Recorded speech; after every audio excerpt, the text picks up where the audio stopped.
Standard 12 अर्थशास्त्र का paper solution करेंगे, फरवरी 2025 में है। विभाग ए, नीचे दिए गए प्रश्न क्रमांक 1 से 20 हेतुलक्षी प्रकार के प्रश्न हैं। दिए गए विकल्पों में से सही विकल्प पसंद करके उत्तर लिखिए। प्रत्येक प्रश्न के लिए 1 अंक है। पहला है, आकृति किस प्रकार की वितरण हेतु बनाई जाती है? ऑप्शन ए आता है असतत आता है। दूसरा है, किसके निष्णात आर्थिक विकास के निर्देशक के रूप में प्रति व्यक्ति आय को स्वीकार करने की हिमायत करते हैं? तो ऑप्शन बी आएगा संयुक्त राष्ट्र संघ। ओके। तीसरा है, आर्थिक वृद्धि में से कौन से परिवर्तनों को ही ध्यान में लिया जाता है? ऑप्शन ए है परिणात्मक परिवर्तन आता है। तो बहुत से समाचार में ऐसा बताया गया है कि बहुत कठिन पेपर है। आपके अनुसार कठिन गया है कि सरल गया है? आप हमको बता सकते हैं ऑप्शन में कितने नंबर आए, एक एक वाक्य वाले में कितने आए, या पूरे पेपर में से आपके कितने नंबर आ सकते हो, हमको बता सकते हैं। क्या ये सच में कठिन पेपर था? चौथा है, वास्तविक आय की तुलना में मौद्रिक आय तेजी से बढ़े तो उसे मुद्रास्फीति कहते हैं। यह परिभाषा किसने दी थी? ऑप्शन बी आता है पिगू ने। पांचवा है, व्यापारी बैंक के कौन से खाते की जमा रकम अधिक तरल होती है? तो चालू खाते की जमा रकम अधिक तरल होती है, उस पर ब्याज मिलता नहीं है और वह कभी भी निकाल सकते हैं, कभी भी डाल सकते हैं। छठा है, भारत के विदेशी मुद्रा कोष की देखरेख का कार्य कौन करता है? तो ऑप्शन ये आएगा यहाँ पर सी आता है RBI। सातवां, Indian council of medical research ने ग्रामीण क्षेत्र में एक व्यक्ति के भोजन में न्यूनतम दैनिक कितने कैलोरी निश्चित की थी? तो देखो यहाँ पर ऑप्शन सी आएगा। उसने क्या बोला है, अगर शहर में होता है तो 2100 और गांव ग्रामीण क्षेत्रों के लिए 2400। ओके। यहाँ आठवां देखते हैं, प्रधानमंत्री जनधन योजना की शुरुआत किस वर्ष में की गई थी? तो ये है 2014 में की गई थी, 1 जुलाई 2014 ऐसा कुछ है, 2014 में की गई थी, ऐसा समझ लेना। ओके।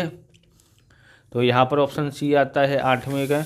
9वीं में देखते हैं, साधारण मोबाइल फ़ोन के स्थान पर स्मार्ट मोबाइल फ़ोन के आने से उत्पन्न बेरोजगारी किस प्रकार की बेरोजगारी कहा जाता है? तो उसको घर्षणजन्य बेरोजगारी कहते हैं। 10वां है, बेरोजगारी का स्वरूप या प्रकार जानने के लिए मुख्य 4 मापदंड किसने प्रस्तुत किए थे? तो ऑप्शन डी आएगा राजकृष्ण ने।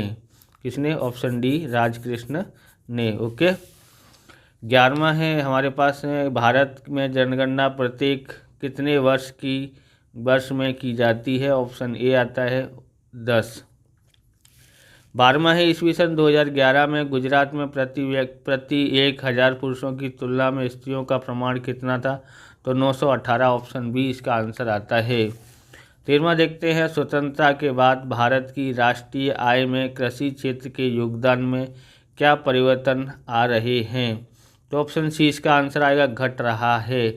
आप डिस्क्रिप्शन में जाके देख सकते हैं। और most IMP BA SPCC economics account state की, और साथ में देख सकते हैं आप पुराने पेपर 2024 के, वो भी आप देख सकते हैं। डिस्क्रिप्शन में जाके देख लेना। और चैनल पर नए हैं, चैनल को सब्सक्राइब करना, क्योंकि हम इस प्रकार के वीडियो आपके लिए बनाते रहेंगे और आपके सपोर्ट की बहुत ज़रूरत है। आप सपोर्ट करते रहे, क्योंकि हिंदी मीडियम के गुने चुने चैनल हैं। आप सपोर्ट नहीं करते तो बंद हो जाते हैं, बंद कर देते, कुछ भी आवक मिलती नहीं है। तो एक वीडियो पर 200 व्यू आते हैं तो 1 रुपया मिलता है। तो आप सपोर्ट करते रहें, आगे देखते हैं। लाइक भी नहीं करते हैं, लाइक शेयर करते रहना है आपको। 14वां है, निम्नलिखित में से कौन सी नकदी फसल है? तो ऑप्शन डी आता है गन्ना। 15वां है, व्यापार तुला अर्थात क्या? तो ऑप्शन सी आएगा दृश्य व्यापार की तुला। ये वस्तु या दृश्य व्यापार की तुला ऐसे भी आ सकता है। 16वां है, लेन देन की तुला में कितने खाते होते हैं? तो 2। ऑप्शन ए आएगा। 17वां है, खाकरा बनाने का उद्योग निम्न में से किस प्रकार के उद्योग का उदाहरण है? तो गृह उद्योग। ऑप्शन ए आता है। बराबर, पहले अगरबत्ती वाला आया था, अगरबत्ती यहाँ पर लिखा हुआ था, अब खाकरा लिख दिया, यानी गृह उद्योग ही होता है। 18वां देखते हैं। 18वां हमारे पास है, गुजरात राज्य में कौन से स्थल पर विशिष्ट आर्थिक विस्तार स्थापित किया गया है? तो ऑप्शन बी आता है कंडला। 19वां देखते हैं, भारत में बिजली कितने प्रकार से प्राप्त की जाती है? तो ऑप्शन सी आता है 4 प्रकार से।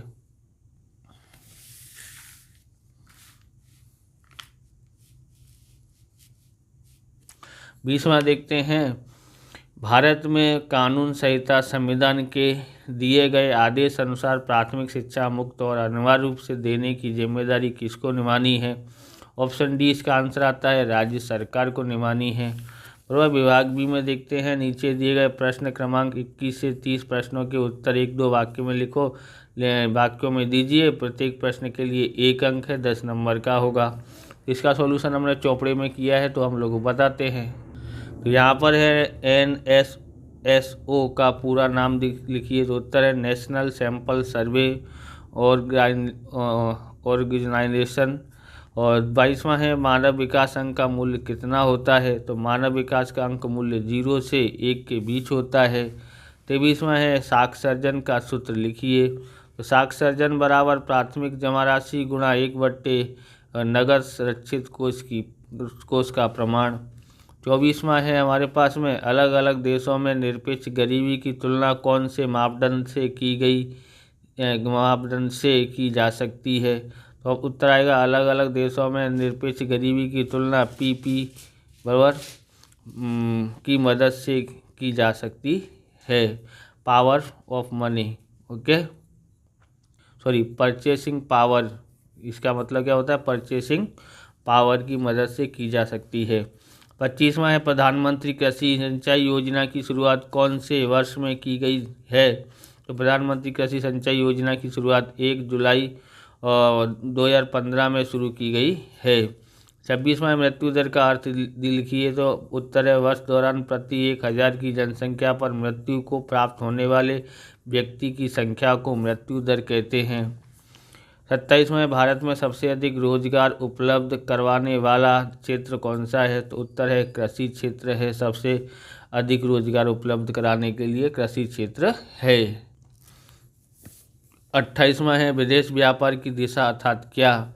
तो उत्तर है, विदेश व्यापार की दिशा अर्थात किसी देश का विश्व के देश विविध देशों के साथ व्यापार के लिए संबंध। ओके, जहाँ तक ही है।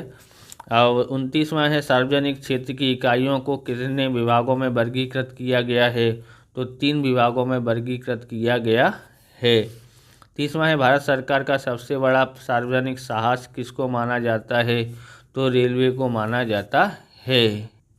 तो विभाग सी में आपने कौन कौन से किए हुए हैं तो देख लेना, आपको बराबर कितने सवाल किए हैं इनमें से।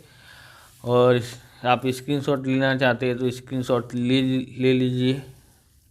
विभाग डी दिया है ये, यहाँ पर हमने विभाग बी का क्वेश्चन दिए हुए हैं।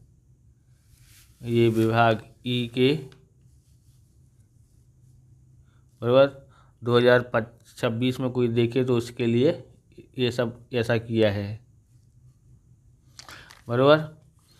आप स्क्रीनशॉट ले सकते हैं और पढ़ सकते हैं 2026 में अगर परीक्षा देने वाले हो तो, या 27 में 28 में, जब भी किताब में बदलाव होने वाला है, कुछ पार्ट ऐड हो जाएंगे आपके इकोनॉमिक्स में नए सत्र में।